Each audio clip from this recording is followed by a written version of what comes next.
My 29 female partner, 30 male, is spending the night at his ex's on Christmas Eve.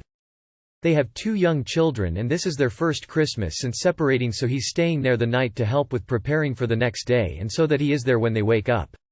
I completely understand that the children come first, but I feel that there could have been alternative ways around this.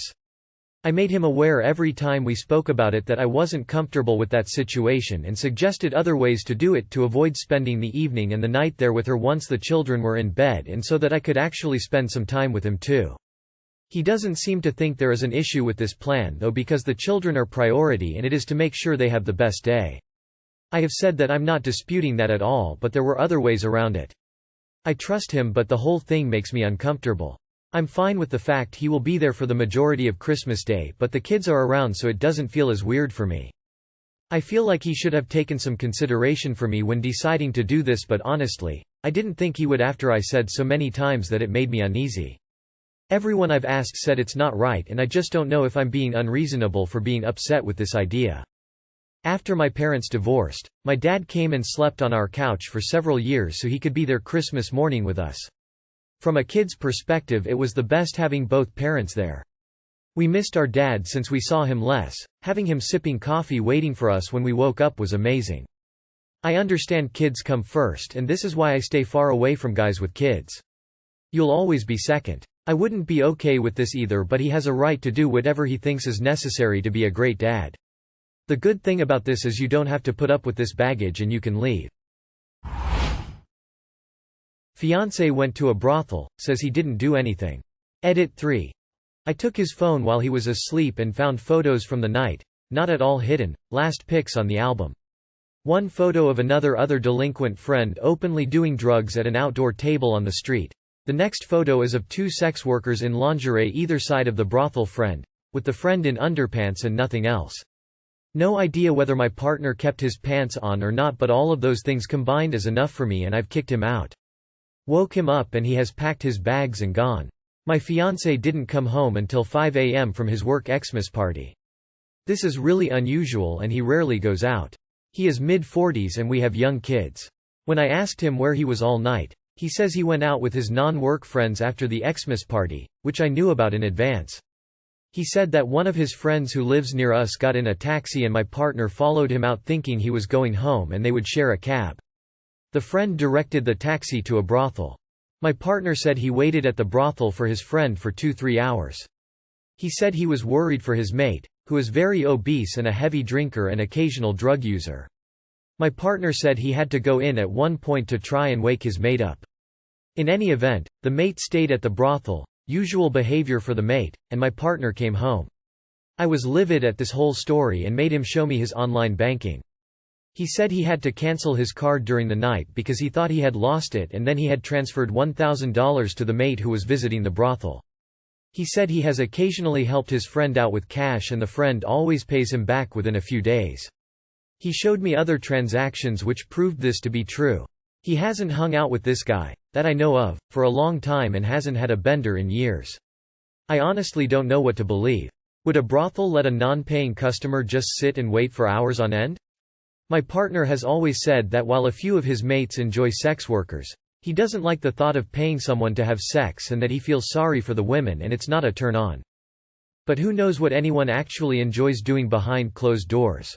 I trust him to a certain degree, but being at the brothel, not doing anything and paying $1,000 to the mate who is super suspicious.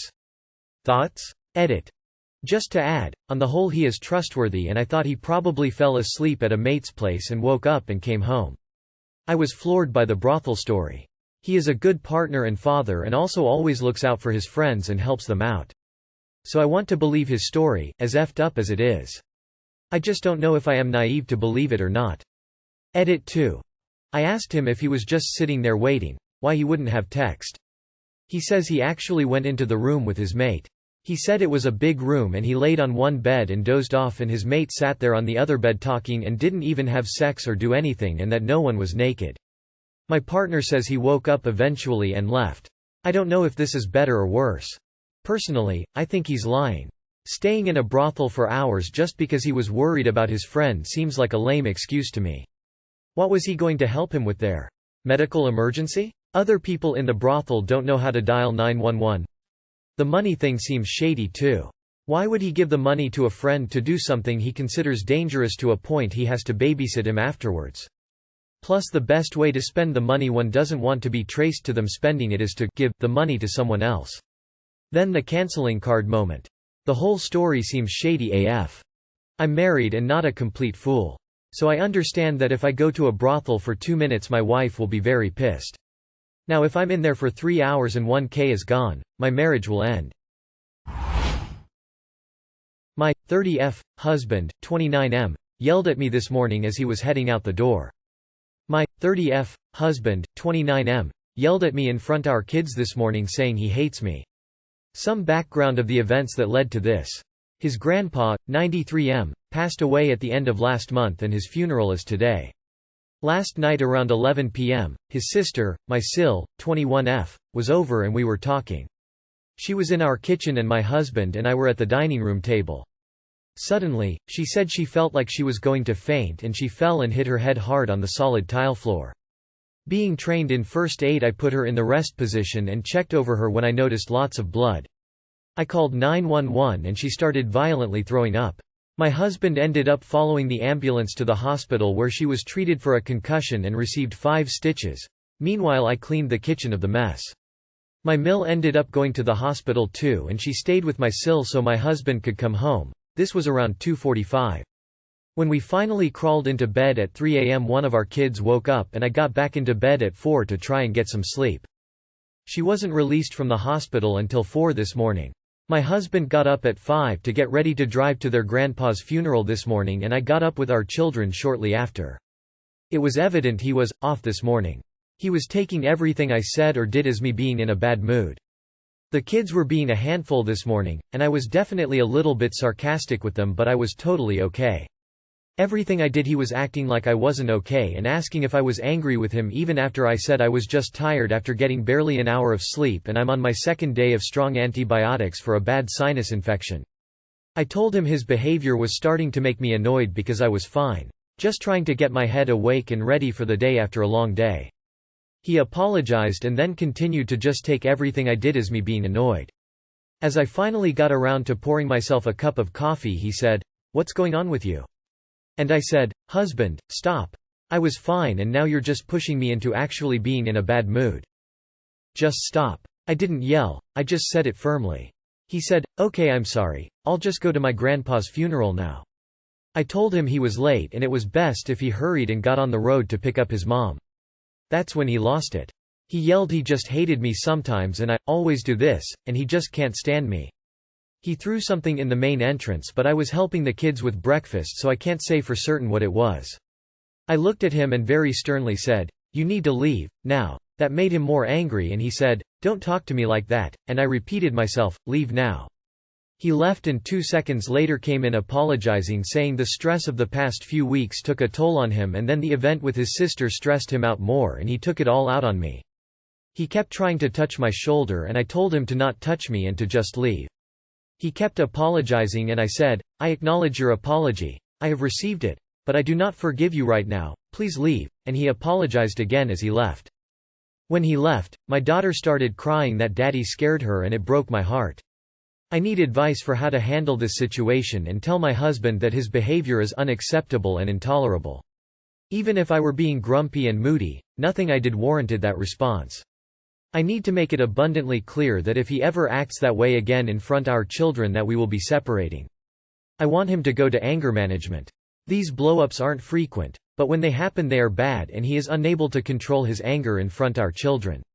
My father was an angry man and I grew up in fear of him and I promised myself I wouldn't let my children have those same experiences. I want to handle this appropriately, not just rush to divorce or separating. I want to offer him the chance to better himself, but I want to tread lightly as to not insult him or set him off. Too long did not read. My 30F husband, 29M, had an angry explosive moment in front of our children and yelled he hated me. He apologized. I need advice on how to approach him with boundaries like attending an anger management program and another event like this in front of the kids will lead to separation. If this is uncommon or out of character then I'd suggest having some grace and understanding for him. He was on his way to his granddad's funeral the morning after his sister had a medical emergency and was rushed to hospital, leaving him with minimal sleep. The kids were being annoying and you were being snappy instead of empathetic about how he was feeling. He's human, he had a moment. When you talk to him about this, encourage him to apologize to your children. He's modeling poor communication. He should explain that he was feeling upset and tired. But yelling at people is not an appropriate way to talk to someone. They will remember these moments. By not apologizing shows them that this is normal and tolerated. GF doesn't want to pay her share of the bills. It's driving me insane. I'm currently jobless. I've been out of work for about 3 months while I focused on school and took some time off for mental health reasons. I continued paying my bills. I pay about 70% of the total amount of all bills. Again, jobless. I saved up enough money to keep us afloat for a year, and obviously this isn't something I plan to do much longer. I finally got a job offer where I'll be paid a lot more than what I was before. This is important as she then said she wants to pay off debt. So I need to take over more bills and basically pay 90% or so of the total bills while she focuses on debt. I'm also in debt. More than her. She knows this. I told her this is bullshit and we can split the bills 50-50 or even a little more on my end. Like 65% since I earn more. I am not willing to take on most or all of it, as I got debt too. She said, well, you earn enough, it's not an issue. We got into a huge fight and now I just left as I'm so mad she even said that. I'm not gonna kill myself at work and stay in debt so she can come out debt-free. Then what? She leaves me? Nah. I ain't about that. I can't seem to knock sense into her that in a relationship it's 5050. Again, I don't mind helping out a little more. But to pull the full weight on my shoulders. That's asking too much. I spoiled myself with a new phone. As mine was 8 years old. Just a 2020 iPhone SE. I never spoil myself. Figured I needed a better phone as I'll be on the road all day. I need a newish phone. She complained. Meanwhile she's getting tattoos and piercings and all this other unneeded stuff just cause. How you gonna complain about debt then buy useless things but get mad when someone buys something useful and needed? My phone camera didn't work. Screen cracked. Battery sucked. I buy a cheap phone and it's the end of the world. I also wanted to add she began treating me a little worse as time went on with me being out of a job. To the point she began telling me I need to get one and how she's worried about being homeless. I was made to believe I was inferior. I literally have 1 year of money. I can get a job quick. Which I did as soon as I finished school and felt better mentally. The second she found out I was going to be making a lot of money. All of a sudden she's interested in me a little more than usual. Okay. I'm being used. She then said she wants to pay off debt. Tell her she can start with her debt to you for paying more than your share for this long. Pay your share, or we're done. If she doesn't pay, then dump her. Simple. Kick her out, she is a leech. Yes, you are thinking logically and correctly. Yes, she is being unfair and unreasonable and it is BS. Your offer to pay 65% was very generous. Just because someone has debt does not mean they get to live for free. She is taking advantage of you. What you do about that is up to you, but she clearly isn't coming to the party and accepting it. Ain't about what? That's certainly a rare partner you have there. It takes a rare kind of person to not kick them to the curb. Break up, kick her out, and move on. You're paying the majority of everything SND living with a leech.